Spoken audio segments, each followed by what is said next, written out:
ಮಾಡುವಂತಹ ಒಂದು ದಿನ. ಶ್ರೀಕೃಷ್ಣನು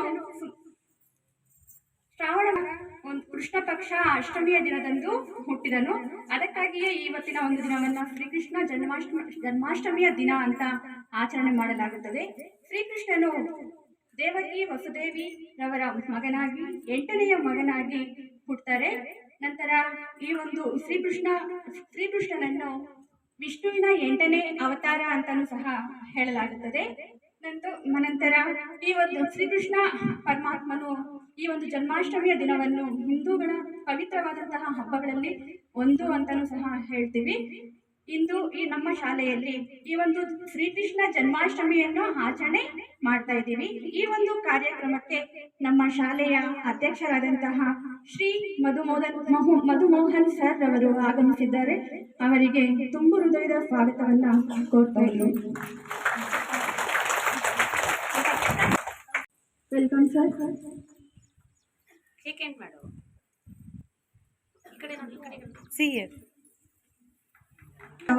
ಹೃತ್ಪೂರ್ವಕ ಸ್ವಾಗತವನ್ನ ಬಯಸ್ತಾ ಇದ್ದೀವಿ.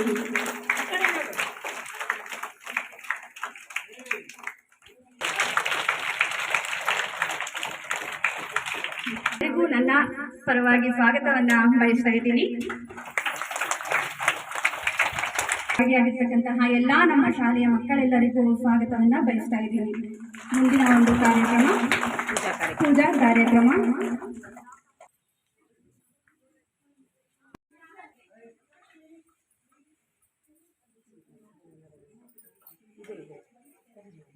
ಜನಾರ್ದನ ಕೃಷ್ಣ ರಾಧಿಕಾ ಪತೆ ಜನ ವಿಮೋಹನ ಕೃಷ್ಣ ಜನ್ಮ ಮೋಹನ ಗರುಡ ವಾಹನ ಕೃಷ್ಣ ಗೋಪಿಕಾ ಪತೆ ನಯನ ಮೋಹನ ಕೃಷ್ಣ ನೀರಜಾಕ್ಷಣ.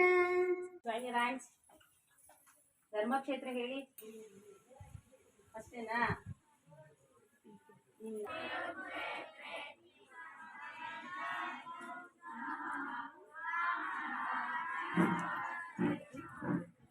ಅಲ್ಲಿಂದನೇ ತಗೊಳ್ಳಿ.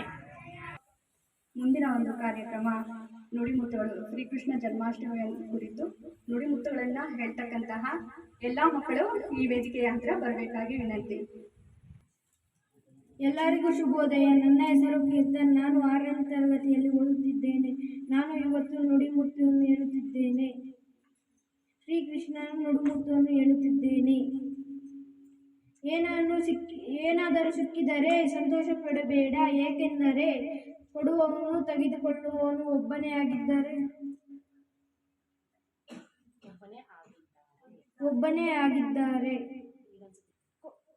ಏನಾದರೂ ಸಿಕ್ಕಿದರೆ ಸಂತೋಷ ಪಡಬೇಡ, ಏಕೆಂದರೆ ಕೊಡುವವನು ತೆಗೆದುಕೊಳ್ಳುವವನು ಒಬ್ಬನೇ ಆಗಿದ್ದಾರೆ.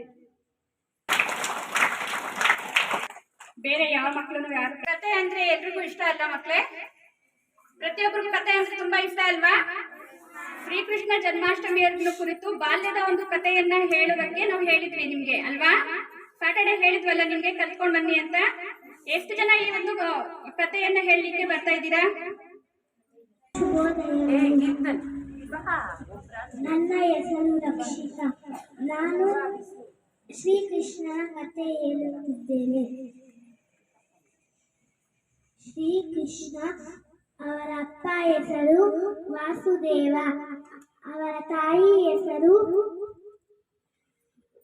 ದೇವಕಿ, ಸಾಕಿದ ತಾಯಿ ಹೆಸರು ಯಶೋದಮ್ಮ. ಶ್ರೀಕೃಷ್ಣನ ಜನ್ಮಾಷ್ಟಮಿ ಎಲ್ಲರಿಗೂ ಶುಭೋದಯಗಳು.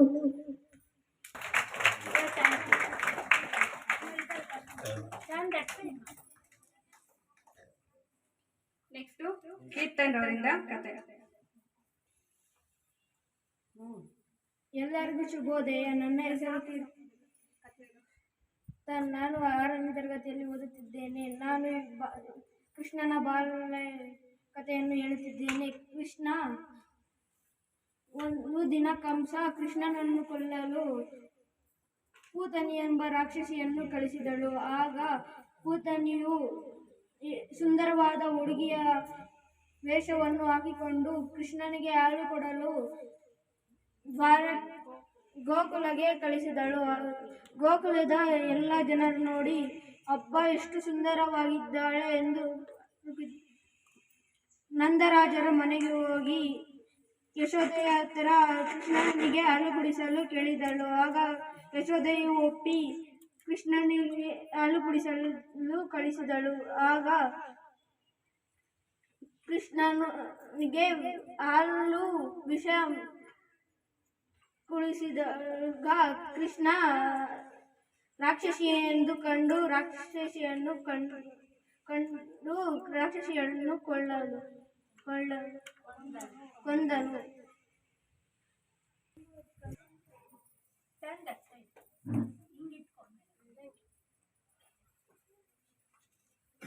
ಧನ್ಯವಾದಗಳು. ಮುಂದಿನ ಒಂದು ಕಾರ್ಯಕ್ರಮ ಶಿಲ್ಪಾ ಮೇಡಮ್ ರವರು ಶ್ರೀಕೃಷ್ಣನ ಒಂದು ಜನ್ಮಾಷ್ಟಮಿಯ ಕುರಿತು ಒಂದು ಕಥೆಯನ್ನ ಹೇಳ್ತಾರೆ. ಶುಭೋದಯ ಮಕ್ಕಳ. ಕೃಷ್ಣ ಚಿಕ್ಕ ಹುಡುಗ ಇದ್ದಾಗ ಅಂದ್ರೆ ನಿಮ್ಮಷ್ಟಿದ್ದಾಗ ಆಟ ಆಡಕ್ಕೆ ಅಂತ ಸ್ನೇಹಿತರ ಜೊತೆ ಹೋಗ್ತಾನೆ, ಗೊತ್ತಾಯ್ತಾ? ಸ್ನೇಹಿತರ ಜೊತೆ ಹೋದಾಗ ಆಟ ಆಡ್ತಾರೆ ಎಲ್ಲಾರು. ಆದ್ರೆ ಕಳ್ಳ ಕೃಷ್ಣ ಮಾತ್ರ ಏನ್ ಮಾಡ್ತಾನೆ ಗೊತ್ತಾ? ಸ್ವಲ್ಪ ಮರೆಯಾಗಿ ಹೋಗ್ತಾನೆ. ಅಂದ್ರೆ ಅವ್ರು ಆಡ್ತಾ ಇರೋ ಜಾಗದಿಂದ ಇನ್ ಸ್ವಲ್ಪ ದೂರ ಬರ್ತಾನೆ. ಯಾಕೆ ಆತರ ಮಾಡ್ದ? ಬೆಣ್ಣೆ ಜೊತೆ ಇನ್ನೂ ಒಂದ್ ತಿಂತ ಇದ್ದ ಶ್ರೀಕೃಷ್ಣ. ಅವನ್ಗೆ ಮಣ್ಣಂದ್ರೆ ತುಂಬಾ ಇಷ್ಟ ಅಂತೆ. ಅದಕ್ಕೆ ಮಣ್ಣು ತಿನ್ನೋದ್ ನೋಡಿದ್ರೆ ಯಾರಾದ್ರೂ ಬೈತಾರ ಇಲ್ವೋ? ಇವಾಗ ನೀವೆಲ್ಲ ಮಣ್ಣು ತಿಂದ್ರೆ ಅಮ್ಮ ಬೈತಾರ ಇಲ್ವೋ? ಅದೇ ತರ ಕೃಷ್ಣ ಮಣ್ಣು ತಿನ್ಬೇಕು ಅಂದ್ಬಿಟ್ಟು ಅವ್ರು ಕಾಣ್ದಿರ ಹಿಂದೆ ಬರ್ತಾನೆ. ಆದ್ರೆ ನಿಮ್ಮಲ್ಲಿ ಒಬ್ಬ ಇರ್ತಾನಲ್ಲ ತರ್ಲೆ, ಅವನು ಹೋಗಿ ನೋಡ್ಬಿಡ್ತಾನೆ. ಅಯ್ಯೋ ಶ್ರೀಕೃಷ್ಣ ಮಣ್ಣು ತಿಂತಾ ಇದ್ದಾನಲ್ಲ, ಹಂಗಾದ್ರೆ ಇವನಿಗೆ ಬೀಳ್ಬೇಕು, ಅದೇ ಅವ್ರಮ್ಮಂಗೆ ಹೇಳೋಣ ಅಂತ ಹೋಗ್ತಾನೆ. ಅವ್ರಮ್ಮ ಯಾರು ಗೊತ್ತಾ? ಶ್ರೀಕೃಷ್ಣ ಅವ್ರಮ್ಮ ಯಾರು? ಓ ವೆರಿ ಗುಡ್, ಯಶೋದಮ್ಮ. ನೋಡಿದೀರಾ ಟಿವಿಲೆಲ್ಲ? ಕೃಷ್ಣನಮ್ಮ ಸಾಕು ಅಮ್ಮ ಯಶೋದಮ್ಮ. ಹೆತ್ತಿರೋ ಅಂತ ಅಮ್ಮ ದೇವಕಿ, ಗೊತ್ತಲ್ವಾ?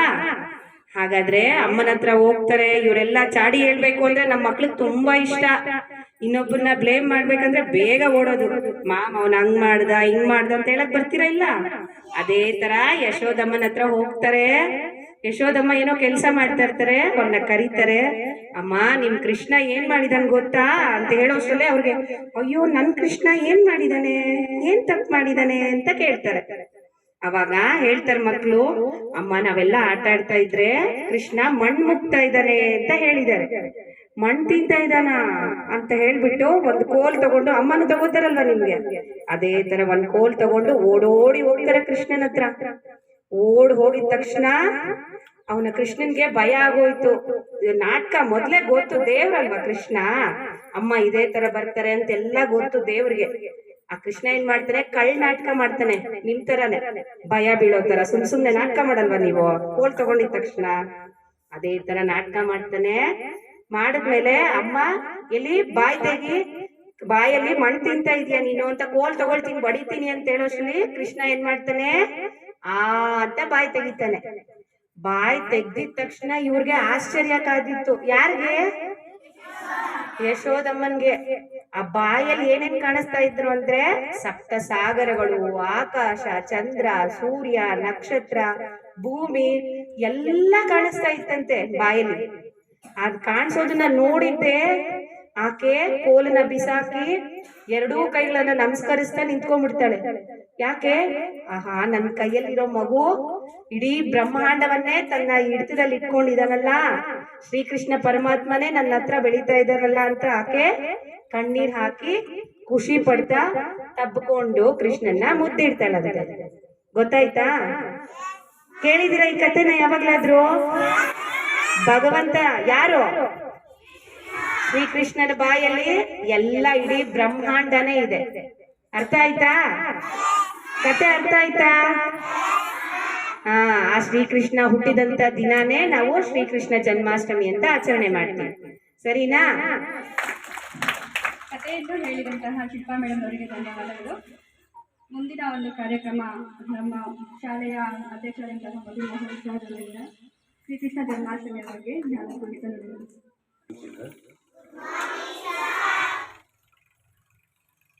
Wish you all a very happy Sri Krishna Janmashtami.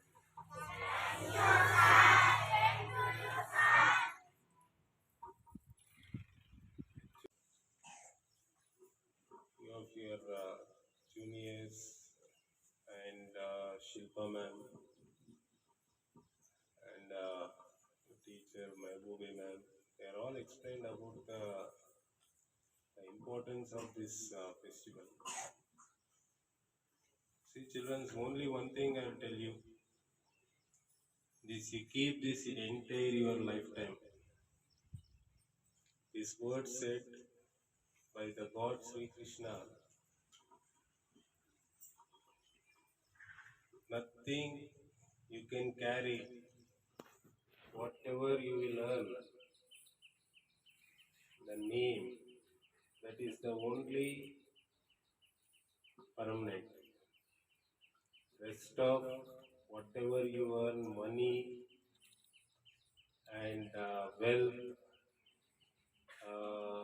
extra, whatever you are all will be going to earn, that is all you cannot carry, because has taken birth as a he is a god. Before that, he has taken a birth like we all how we had been taken birth from our mothers. The same kind of birth he also has taken, and later on he has become a. I mean, he is a god by birth. He is a god, but the peoples who are around him, he slowly made them to understand that he is a god. Why actually each avatar he will take to destroy the demons, the monsters. So this is also a reason behind that, to destroy a demon. So our country especially, see, I am not talking about America or Japan or Australia, England. I am not talking about any other. Our country, gods has been roamed everywhere. From Kashmir to Kanyakumari, God has been roamed. ದೇವರು ತಿರುಗಾಡಿರೋ ಜಾಗ ಕಾಶ್ಮೀರಿಂದ ಕನ್ಯಾಕುಮಾರಿವರೆಗೂ. ಇದನ್ನ ನಮ್ಮ ದೇಶನ ಕರ್ಮಭೂಮಿ ಅಂತ ಕರೀತಾರೆ. ಕರ್ಮಭೂಮಿ ಅಂತಂದ್ರೆ, ನೀನಿಗೆ ಯಾರಿಗಾದ್ರೂ ಒಬ್ರು ತೊಂದರೆ ಮಾಡ್ತಾ ಇದೀಯ ಅಂತಂದ್ರೆ ಆಗ ಸದ್ಯಕ್ಕೆ ನೀನು ಖುಷಿ ಪಡ್ಬೋದು, ನೀನು ಆತನ ಸಾಯಿಸ್ಬಿಡ್ಬೋದು, ಇಲ್ಲ ಆತನ ಬಾಧೆ ಪಡಿಸ್ಬೋದು, ಇಲ್ಲ ಅದನ್ನ ಟಾರ್ಚರ್ ಮಾಡ್ಬೋದು, ಏನಾದರೂ ಮಾಡಿ ನೀನು ಆಗ ಸದ್ಯಕ್ಕೆ ಖುಷಿ ಪಡ್ಬೋದು. ನೀನು ಮೀನ್ಸ್ ಏನೋ ನಾನು ಸಾಧಿಸ್ಬಿಟ್ಟಿದ್ದೀನಿ. ನಿಮಗೆ ಹೇಳೋದು ಏನು ಅಂದ್ರೆ, ಕರ್ಮ ಅನ್ನೋದು ಒಂದು ನೋಡ್ತಾ ಇರುತ್ತೆ ನಿಮ್ಮನ್ನ ಯಾವತ್ತು. ಮಕ್ಕಳೇ, ಒಬ್ಬರನ್ನ ಬಾಧೆ ಪಡಿಸಬಾರ್ದು. ಫ್ಯೂಚರಲ್ಲೂ ಸಹ ನಿಮಗ್ ತೊಂದರೆ ಯಾರಾದ್ರೂ ಕೊಟ್ಟು ನಿಮಗೇನಾದ್ರೂ ಇದು ಮಾಡಿದ್ರು ನೀನು ಏನ್ ಮಾಡ್ಬೇಕಂದ್ರೆ ರಿಟರ್ನ್ ಅವ್ರಿಗೆ ಇದು ಮಾಡೋದೆಲ್ಲ ಮಾಡಕ್ ಹೋಗ್ಬಾರ್ದು. ದೇವ್ರಿಗೆ ಒಪ್ಸ್ಬಿಟ್ಟು ನಿನ್ ಕೆಲಸ ನೀನ್ ಮಾಡ್ಕೊಂಡು ಹೋಗ್ತಾ ಇದ್ರೆ ಲೇಟರ್ ಆನ್ ನೇಚರ್ ಏನ್ ಪನಿಷ್ಮೆಂಟ್ ಕೊಡ್ಬೇಕು ಆ ಪನಿಷ್ಮೆಂಟ್ ಕೊಡತ್ತೆ. ಅರ್ಥ ಆಯ್ತಾ? ಮಹಾಭಾರತ ಗೊತ್ತಲ್ವಾ ನಿಮ್ಗೆಲ್ಲ? ಯುದ್ಧ ಎಲ್ಲ ಗೊತ್ತಾ? ಅದನ್ನ ಸ್ಟಾಪ್ ಮಾಡ್ತಾ ಇತ್ತು. ಯಾಕಂದ್ರೆ ದೇವ್ರು ಅವ್ರಿಗೆ ಆ ಪವರ್ ಇದೆ, ಬಟ್ ಮಾಡಕ್ ಹೋಗ್ಲಿಲ್ಲ. ಯಾಕೆ ಅಂದ್ರೆ ಧರ್ಮನ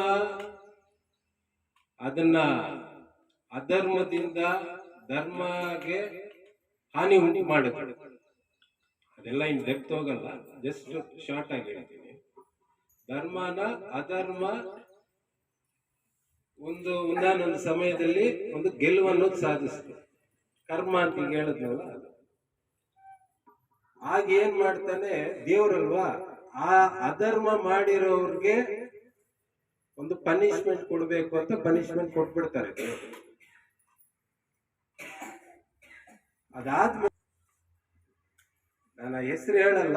ಒಬ್ಬ ತಾಯಿ ದೇವ್ರ ಹತ್ರ ಬರ್ತಾರೆ, ಅಂದ್ರೆ ಮಗುನ್ ಕಳ್ಕೊಂಡ್ಬಿಟ್ಟಿರ್ತಾರೆ, ಸಾಯಿಸ್ಬಿಟ್ಟಿರ್ತಾರೆ. ದೇವ್ರು ಬಂದು ಬೇಜಾರಿಂದ ಹತ್ಕೊಂಡು ದೇವ್ರ ಹತ್ರ ಕೇಳ್ತಾರೆ, ನೀನ್ ತಿಳ್ಕೊಂಡಿದ್ರೆ ನನ್ ಮಗುನ್ ಬದುಕಿಸ್ತಿದ್ದೆ, ನನ್ ಮಗು ಸಾಯ್ತಾ ಇರ್ಲಿಲ್ಲ, ಆದ್ರೆ ನೀನ್ ಆ ಕೆಲಸ ಮಾಡಕ್ ಹೋಗ್ಲಿಲ್ಲ. ಅವಾಗ ದೇವ್ರೇನು ಮಾತಾಡಲ್ಲ, ಯಾಕಂದ್ರೆ ದೇವ್ರಿಗೆ ಗೊತ್ತು ನೆಕ್ಸ್ಟ್ ಏನಾಗುತ್ತೆ, ಫ್ಯೂಚರ್, ಪಾಸ್ಟ್, ಪ್ರೆಸೆಂಟ್ ಮೂರು ಗೊತ್ತು ದೇವ್ರಿಗೆ. ದೇವ್ರು ಎಲ್ಲಿ ಸ್ಟೆಪ್ ತಗೋಬೇಕು, ಎಲ್ಲಿ ಕಾಮ್ ಇರಬೇಕು, ಎಲ್ಲಿ ಹೈಡ್ ಆಗ್ಬೇಕು, ಇವೆಲ್ಲ ದೇವ್ರಿಗೆ ಗೊತ್ತು. ದೇವ್ರು ಸೈಲೆಂಟ್ ಆಗಿ ಇರ್ತಾರೆ, ಆ ತಾಯಿ ಮಾತಾಡ್ತಾರೆ. ನೀನು ಬಾಧೆ ಅನುಭವಿಸ್ತೀಯ, ನೀನು ಸತ್ತೋಗ್ತೀಯ, ಹಿಂಗೆ ನರಳಿ ನರಳಿ ನೀನು ಸತ್ತೋಗ್ತೀಯ ಅಂತ ಹೇಳ್ಬಿಟ್ಟು ಶಾಪ ಕೊಡ್ತಾರೆ. ಅದು ದೇವ್ರಿಗೆ ತಗಲುತ್ತದೆ. ಅಂದ್ರೆ ಶ್ರೀಕೃಷ್ಣ ದೇವರಾದ್ರೂ ಅವರು ಸತ್ತೋಗ್ತಾರೆ. ಹೆಂಗ್ ಸತ್ತೋಗ್ತಾರೆ ಅಂದ್ರೆ ಈ ಒಂದು ಶಾಪ. ಶ್ರೀಕೃಷ್ಣನ ವಂಶ ಅನ್ನೋದೇ ಇರಲ್ಲ. See in YouTube videos even today. Understand? It is in the ocean. I mean, it is in the sea. Near the sea, the temple will be there. Small Sri Krishna temple. Next to that, the king. ನಮ್ಮ ಜೀವನದಲ್ಲಿ ಯಾವ ರೀತಿ ಒಳ್ಳೆಯ ಒಂದು ಮಾರ್ಗಗಳನ್ನು ಅನುಸರಿಸಿಕೊಂಡು ಹೋಗಬೇಕು ಅನ್ನೋದರ ಬಗ್ಗೆ ವಿಧಿವತ್ತಾಗಿ ಹೇಳಿದಂತಹ ನಮ್ಮ ಮಧುಮೋಹನ್ ಸರ್ ಅವರಿಗೆ ಧನ್ಯವಾದಗಳು. ನಂತರ ಮುಂದಿನ ಒಂದು ಕಾರ್ಯಕ್ರಮ ಕ್ವಿಜ್ ಕಾಂಪಿಟೇಷನ್, ರಸಪ್ರಶ್ನೆ ಕಾರ್ಯಕ್ರಮ ಇರುತ್ತೆ. 6ನೇ ತರಗತಿಯಿಂದ 7ನೇ ತರಗತಿಯ 10ನೇ ತರಗತಿಯ ಮಕ್ಕಳಿಗೆ ಕ್ವಿಜ್ ಕಾಂಪಿಟೇಷನ್. ಯಾರು ಈ ಒಂದು ಕಾಂಪಿಟೇಷನ್ ಅಲ್ಲಿ ಭಾಗವಹಿಸ್ತಿರೋ ಅವರು ಈ ಕಡೆ ಬರಬೇಕು, ಇಲ್ಲಿ ಬರಬೇಕು. ಕೃಷ್ಣನು ಜನ್ಮ ತಳೆದದ್ದು ಎಲ್ಲಿ? Raise your hands.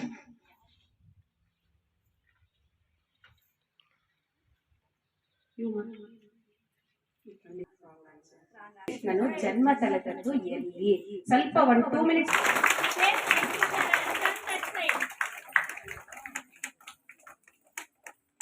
ಯುಗದಲ್ಲಿ ಅವತಾರ ಎತ್ತಿದನು. Rice your hands. ಅವತಾರ ಎತ್ತಿದ. ವೆರಿ ಗುಡ್, ಅಟ್ಲೀಸ್ಟ್ ತಿಳ್ಕೊಂಡಿದ್ಯಪ್ಪ. ದ್ವಾಪರ ಯುಗ ಯಾವ ಯುಗ? ದ್ವಾಪರ ಯುಗದಲ್ಲಿ ಶ್ರೀಕೃಷ್ಣ. ತಂದೆ ತಾಯಿಯ ಹೆಸರು ಎಲ್ಲರೂ ಹೇಳ್ಬಾರ್ದು, ಕೈ ಎತ್ತಿದ್ರೆ ಮಾತ್ರ. ತಂದೆ ತಾಯಿಯ ಹೆಸರು ದೇವಕಿ. ದೇವಕಿ ನಂದನ ಅಂತ ಕರೀಲ್ವಾ? ಶ್ರೀಕೃಷ್ಣನ ಜನ್ಮ ನಕ್ಷತ್ರ ಯಾವುದು? ವೆರಿ, ಪಕ್ಷ ಬೇಕಾಗಿಲ್ಲ. Repeat children. ನಾಳೆ ಅಸೆಂಬ್ಲಿ ಇದೆ. ಕೊಟ್ಟಿಯರ ಎಷ್ಟನೇ ಮಗ ಕಂಸನ ವಧೆ ಮಾಡುತ್ತಾನೆಂದು ಅಶರೀರವಾಣಿ ಆಗಿರುತ್ತದೆ? ಎಷ್ಟನೇ ಮಗ ಕಂಸನ ವಧೆ ಮಾಡುತ್ತಾನೆಂದು ಅಶರೀರವಾಣಿ ಆಗಿರುತ್ತದೆ? 8ನೇ ಮಗುವಾಗಿ ಸೆರೆಮನೆಯಲ್ಲಿ ಹುಟ್ಟಿಬಿಟ್ಟು ನವಜಾತ ಹೆಣ್ಣು ಮಗುವನ್ನು ತನ್ನೊಂದಿಗೆ ತರುತ್ತಾನೆ. ಸ್ತನ್ಯಪಾನ ಮಾಡಿಸಿ ಕೊಲ್ಲಲು ಬಂದ ರಾಕ್ಷಸಿ ಯಾರು? ಅಂದ್ರೆ ತಾಯಿ ಮಗುಗೆ ಹಾಲು ಕೊಡೋದು. ಆ ರಾಕ್ಷಸಿ ಒಬ್ಳು ಬರ್ತಾಳೆ, ನೋಡಿರ್ತೀರಾ ಅನ್ಕೋತೀನಿ.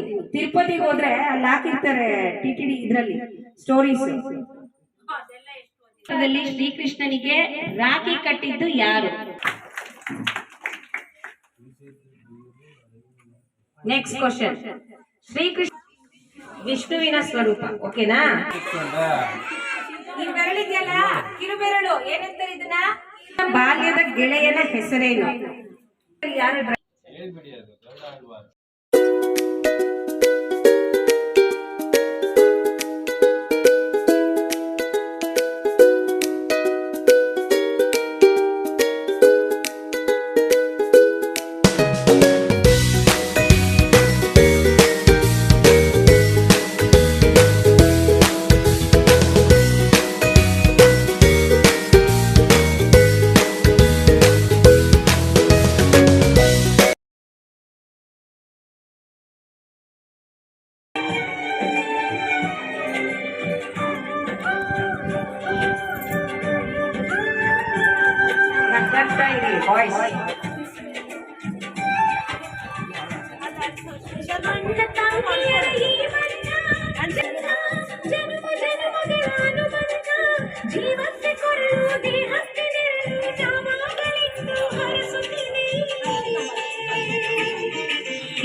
ಕುಂಕುಮ ಇಕ್ಕಿಲ್ಲ ದೀಕ್ಷೆನಾ ದೀಕ್ಷೆ ಅವನು ಕುಂಕುಮ ಇಟ್ಟಿಲ್ಲ